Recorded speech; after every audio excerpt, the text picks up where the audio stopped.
violence mattered. As Marcus Rediker has brilliantly shown over his career, professional merchant sailing was an international labor market and incredibly diverse. But that diversity increasingly faded away in Western navies in the 18th century.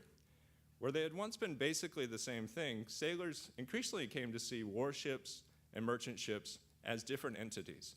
And this was particularly true during the American Revolutionary War, in which I don't think most Atlantic seafarers would have thought twice or hesitated to sail on either a British or American merchant ship. But navies, especially in this Cousins War, had more profound consequences.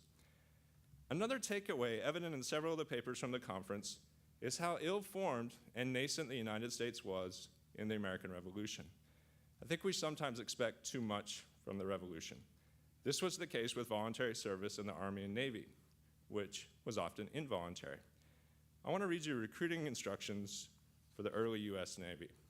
It says, "No indirect or forcible measures be used to induce them, sailors, to enter the service.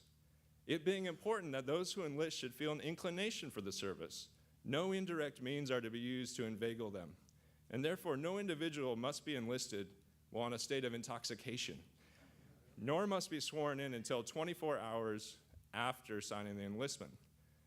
The problem is that these instructions don't come from 1778, they come from 1798, 20 years later in the quasi-war against France, and by that time the US Navy truly had become a voluntary service. The country wasn't instantly formed. So much of what we ascribe to the revolution actually came later, and so it is with impressment. Sailors were caught in the middle of the strangest kind of civil war, the type that was forced upon them.